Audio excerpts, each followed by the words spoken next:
Hello friends, তো welcome to নোর motor YouTube garage channel. তো আপনাদের একটা ছোটো পাড়ার টপিক নিয়ে ভিডিও শ্যুট করছে।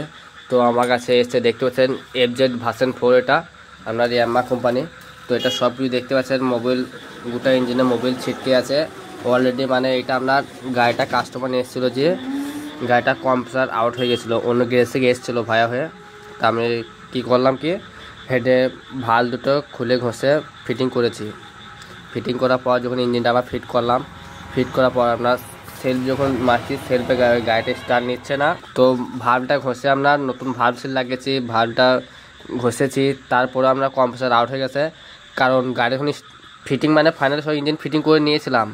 দিয়ে গাড়িটা মানে ধাক্কা লাগে, পেছনে ধাক্কা লাগে, মানে বাইকটা স্টার্ট হচ্ছিলো, পিকাও নিচ্ছিলো ঠিক। যখন আমরা গাড়িটা একটু স্লো করছে তখন গাড়িটা বন্ধ হয়ে গেছিলো খালি বারবার।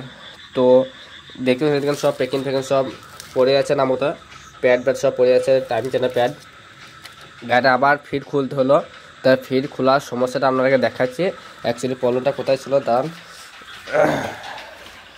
এ দেখেন, যে আমরা হেডটা ঘষেছি, হেডটা কোনো লেদে পাঠাতে হবে না। আপনার এই ব্লকটা খুলেছে, ব্লকটা মানে গাড়িটা বেশি চলেও নেই। তো দেখাচ্ছে দেখেন গাড়িটা কত কিলোমিটার চলেছে। এটা হওয়ার কারণ দেখেন, চাবিটা অন করছি,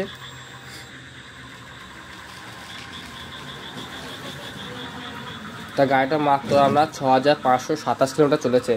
সেই কারণে আপনার পিস্টনে আমি কোনো ফোকাস করিনি, সেজন্য বাইকটা আপনার 6000 মাত্র চলেছে। সেই কারণে আমি এই পিস্টনটা খুলে চেক করিনি। তার পিস্টনটা খোলার পর আপনার সব দেখাচ্ছে। দেখেন পিস্টনটা খোলার পর কী কারণে, এই দেখেন পিস্টনের অবস্থা দেখেন, দেখেন পিস্টন পুরো ভেঙে গেছে, সেজন্য আপনার কম্প্রেসার আসছে না।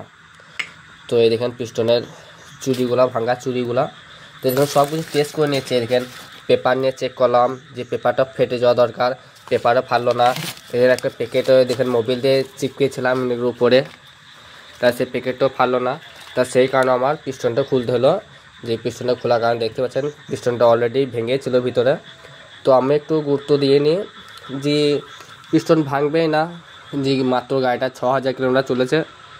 তো আমার লেগেন এটা হলো, ইঞ্জিনটা দুবার খুলতে হলো। তো যখন আপনারা ইঞ্জিন করবেন তো একবার খুলে চেক করে নেবেন, যেন আমার মতন দুবার যে আবার ইঞ্জিন খুলতে হয়। সেই কারণে যেন আপনাদেরকে বোঝানোর জন্য এই ভিডিওটা শ্যুট করছি।